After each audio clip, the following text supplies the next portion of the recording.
អរុនសុស្ដីកូនជាទីស្រឡាញ់កូនសំណាប់បេះដូងកូនសំណាប់បេះថ្នោតកូនសំណាប់ដួងហារតីថ្ងៃនេះគឺជាថ្ងៃអង្គារទី20 ខែ 1 ឆ្នាំ 2026 កូនជួបម៉ែទៀតហើយពំនាំនៅតម្រុយលេខល្អភាគរយខ្ពស់ចែកជូនកូនបុត្រីបុត្រារបស់ម៉ែឲ្យចាក់ចំថ្ងៃចំណេញលុយគ្រប់គ្នាក្បួនចឹងគឺជាក្បួនដែលម៉ែយកមកគណនារោគលេខឲ្យកូនចាព្រោះក្បួនហ្នឹងគេប្រើប្រាស់យូរមកហើយមានភាពសុក្រិតលម្អិតខ្លាំងមែនទែនដើម្បីឲ្យលេខនោះចេញចំថ្ងៃទៀតត្រូវប្រើពេលវេលាឲ្យច្រើនទៀងទាត់ឲ្យដិតដល់ឲ្យមាត់ចត់គ្រប់ជ្រុងជ្រោយឲ្យអស់ពីចិត្តអស់ពីកាយអស់ពីពោះអស់ពីពងចា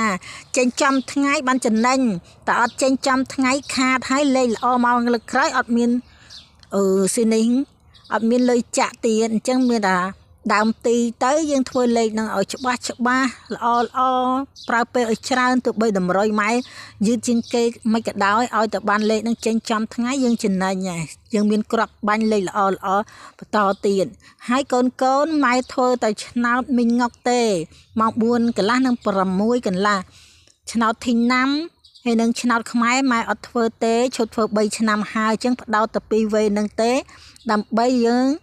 ចាក់យកចំណេញច្រើនអត់ផ្ដោតច្រើនអញ្ចឹងណាបើយើងចាក់គ្រប់ម៉ោងតាំងពីព្រលឹមរហូតដល់យប់ចំណេញទៅវាប្រហែលស្មើនឹងយើងចាក់ពីវេនដែលយើងប្រើពេលឲ្យមាត់ចត់ឲ្យដិតដល់ទៅយើងដាក់ច្រើនបានស្មើតែគ្នាដែរហ្នឹងកូនអញ្ចឹងផ្ដោតតែពីវេនឹងទេកូនដែលចង់បានលេខចុចមេដៃមកឬក៏ពាក្យសុំលេខឃើញភ្លាមម៉ែឲ្យផ្លេតឲ្យកូនឯងទៅចាក់ភ្លុចហ្មងទៅណាឃើញវីដេអូម៉ែហើយកុំភ្លេចជួយ like ជួយ share ផងដើម្បីម៉ែសប្បាយចិត្តមាន power point ក្នុងការធ្វើលេខចែកជូនកូនសំណាប់ដួងហារតីឲ្យប្រលឹងសប្បាយចិត្តហោះស៊ីប្រលិតទៅព្រឹកប្រលឹមណាពៅប្រលឹងចាជូនពរកូនទាំងអស់គ្នាលុយចូលងាយស្រួលហេតុស្រួលច្រើនគ្រប់ពេលវេលាគ្រប់ទីកន្លែងលុយពេញកង់គ្រប់កង់ធនាគារលុយក្នុងទូដែកពេញគ្រប់ទូដែកហៀហោក្នុង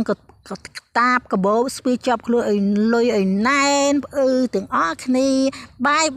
យសំណាងល្អហេងគ្រប់គ្នា